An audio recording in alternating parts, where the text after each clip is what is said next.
Sebenarnya itu kita permainan itu kan dari apa? Api kecil tadi sama air yang banyak tadi. Nah, kita nesting kita juga bersih kan. Nah, biasanya kan orang takut nestingnya kotor, gosong-gosong kan. Nah, ini buktinya. Oke, bisa dicoba nanti.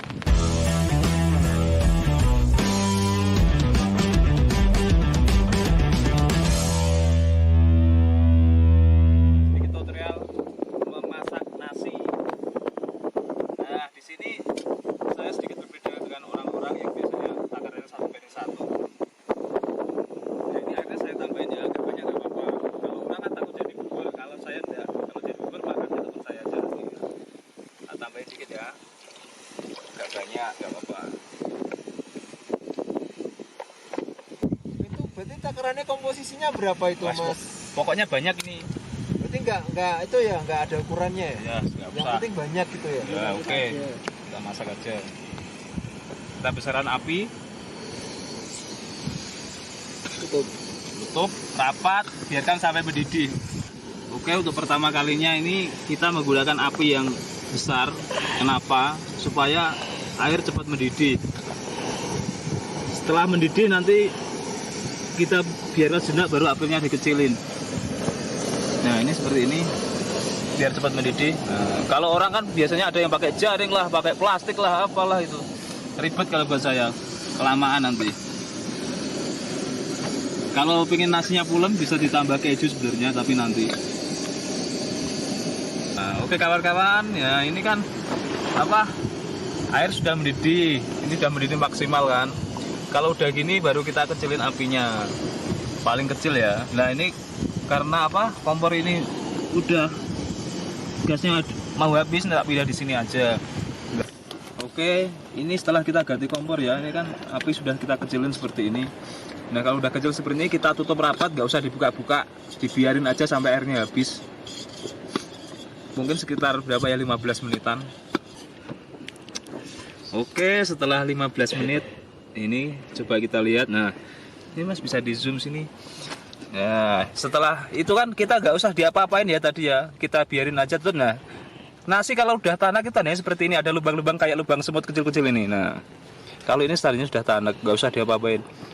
Ini api bisa kita matiin. Yes. Jadi nggak perlu diaduk-aduk kayak orang-orang itu, ribet sekali ya. Nah, cukup ditutup aja. Nah, setelah ini kan udah mati. Baru kita aduk biar nanti rata dia. Tapi api harus mati ya. Nah, biar uapnya keluar. Jadi kisat nanti gitu, tanak lah, pulen gitu. Jadi nggak ada istilah ngeletis. Nah, yang kuncinya itu sebenarnya di air. Airnya agak banyak nggak apa-apa. Jadi nggak perlu nambah-nambah air, soalnya kalau ditambah air nanti jadi bubur malah. Nah seperti ini kan, tanak kan. Terus api dikecilin paling kecil kalau sudah mendidih. Nah, kalau sudah gini kita biarkan aja seperti ini, nanti kan uapnya keluar. Jadi nanti tanak sendiri. Nah, bisa dilihat saja. Mau dicoba? Nah, silahkan. Nah. Pasti pulen ini. Nah, dicoba sudah dideketin api. Nah, sudah nggak ada tanda pengeletisan ya. Oke, silahkan dicoba. Baca bismillah dulu biar halal. Oke, terima kasih. Sekian, sampai jumpa lagi di tutorial memasak berikutnya di gunung tentunya. Terima kasih.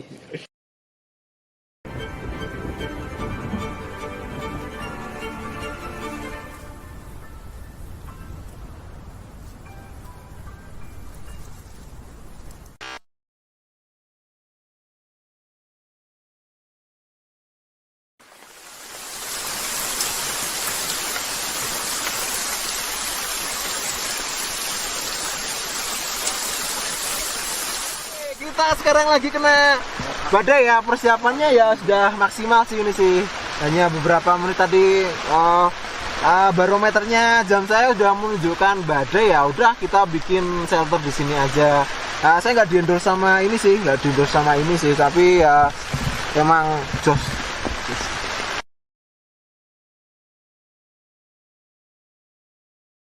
Kita wawancara aja ya, siapa namanya ketua timnya ini yang apa namanya? Dedi bukan Bulang, ketua timnya. Oh, buat perapian nanti ya. Yang masaknya tidak ngetes itu loh. Ya. Halo, selamat sore. Jam berapa ini? Jam 2:30. Nah, keadaan kita sedang badai. Nah, untuk saat ini apa yang kita lakukan ketika badai kan? Pertama kita buat shelter untuk berlindung tentunya ya. Terus kita masak, buat jaga stamina. Jadi di gunung itu jangan sampai kelaparan saat-saat gini. Jangan sampai stamina kita nanti lemah nanti jadinya. Setelah itu kan ada beberapa trik ya untuk bertahan itu kita bikin perapian. Nah, di sini mungkin saya sedikit teori ya dengan sedikit praktek aja. Gimana caranya mencari kayu di saat hujan. Nah,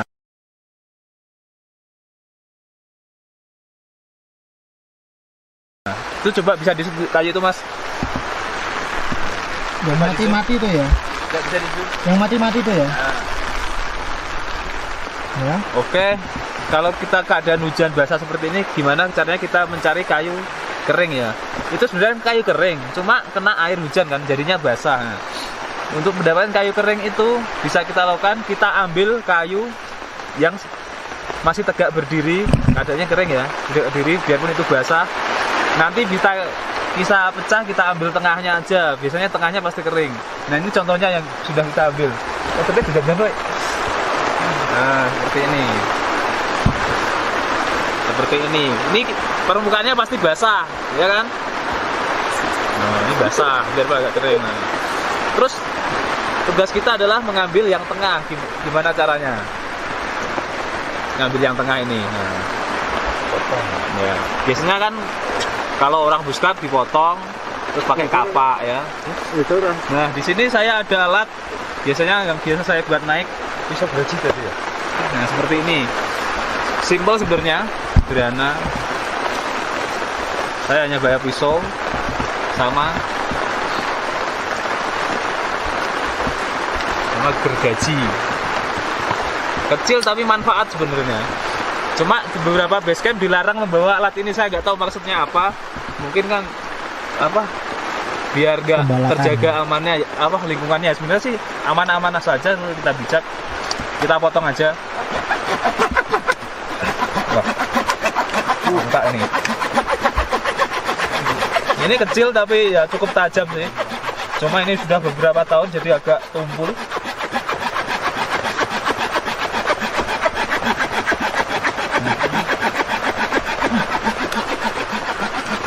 Nah, potong lagi satu sisi seperti ini. Nah, ini fungsinya gergaji itu seperti ini sebenarnya. Wih, Pak. Nah, jadi seperti ini ya. Terus selanjutnya kita belah. Karena saya tidak pakai kapak dan cuma bawa pisau. Mungkin beberapa teman sudah tahu untuk batoning, jadi tidak rekomendasi untuk memecah ini. Tapi adanya ini ya gimana lagi. Ini tajam sekali. Cuma tidak sesuai fungsinya sebenarnya. Kita pukul aja. Ini bisa merusak pisaunya nggak, Mas? Untuk kalau pisau ini sebenarnya bisa merusak sih. Nggak, maksudnya kalau dipakai buat kayu. Ini sebenarnya kan bukan batoning ya, jadi tidak dianjurkan. Batoning itu apa? Membelah mas, Oh. memecah kayu seperti ini. Biasanya permukaan tebal. Ini ya tebal sih sebenarnya, cuma tidak diperuntukkan. Ini.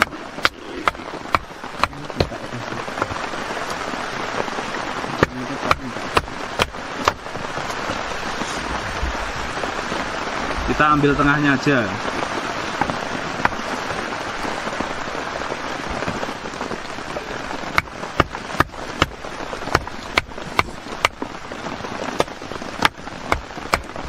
Nah, dalam kayu basah pasti kita dapat kayu yang kering seperti ini. Pasti kering ya, lembab-lembab dikit. Oke. Oke. Selanjutnya kita buat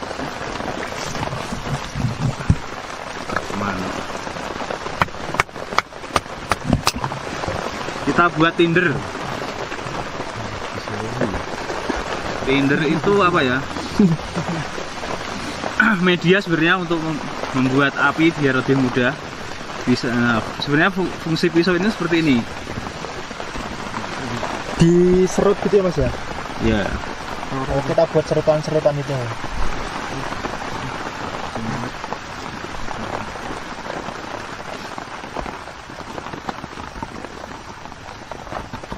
Biar lebih mudah apinya hidupkan.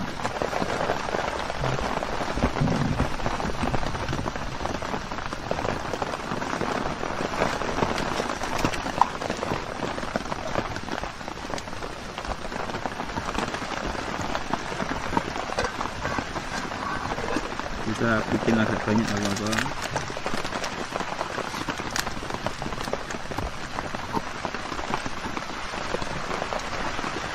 Seperti ini.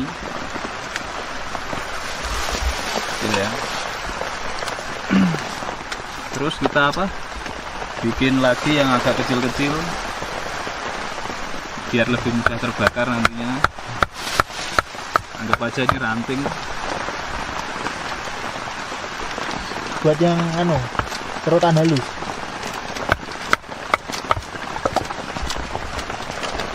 Karena kita nggak ada ranting ya kita buat ranting sendiri.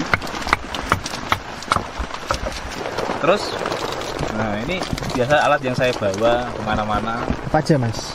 Oke, saya bawa kita yang konvensional aja. Kita pakai fire starter. Nah, Ayo. Apa itu? ini kosmetik, Vaseline. Kalau males gue. Oh, mereknya Vaseline ini ya. Heeh. Bisa buat pelembab biar kulit tidak pecah-pecah. Terus kita bawa kapas saja biar lebih mudah.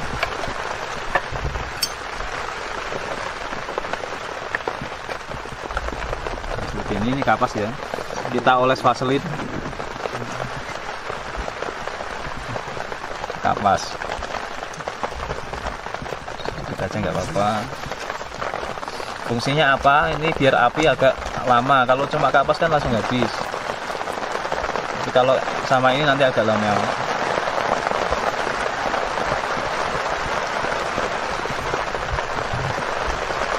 Terus kita urai. Kita urai seperti ini. Nah, kita taruh seperti ini.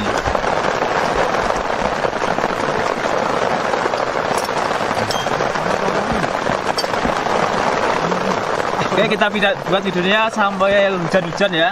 Nah, ini agak lembab jadi agak susah mungkin. Dan menggunakan fire starter, terkadang orang tahu cuma nggak bisa cara pakainya kan. Nah, kita buat sudut 40 derajat seperti ini. Atau kita bisa apa? Kita kerik dulu istilahnya kalau orang Jawa itu. Nah, kita tarik ya. Seperti ini. Fungsinya apa? Itu Bu. Biar magnesiumnya agak terurai. Nah, setelah ini kita coba nyalakan. Nah, seperti ini. Pasti langsung nyala. Dan apinya agak lama ini. Oh, beda kan kalau kita kasih Vaseline. Terus kita kasih api yang kecil-kecil ini. Biar jadi api. Nah, kita seperti ini. Sambil kita taruh ranting-ranting yang kecil. Nah, kita kasih ruang udara biar apinya bisa hidup. Terus seperti ini baru sampai yang selanjutnya yang gede-gede.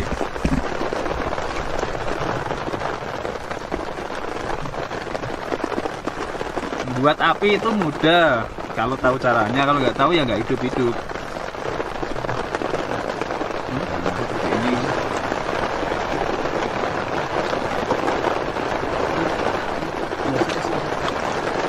Jadi potonganmu segede Nas. Nah, setelah itu kita lanjut ke kayu yang agak gede-gede seperti ini. Ditaruh di samping ya? Iya, Di luar. pokoknya agak luar. Nah, kan api sudah menyala. Sederhana kan? Kita cuma bawa ini. Jadi di gunung itu kenapa orang nggak boleh bawa pisau, nggak boleh bawa gaji? Sebenarnya untuk edukasi itu kurang sih. Sebenarnya lebih fungsional ya untuk kondisi seperti ini, cuaca seperti ini kan kita butuh kehangatan kan. Dan dengan beberapa alat yang sederhana seperti ini, nggak perlu korek, cukup pakai vaselin kita bisa buat api. Nah hasilnya seperti ini apinya. Kalau kita pingin gede, mungkin lebih riskan ke flysheet, kita buat kecil aja, yang penting buat penghangat. Nah.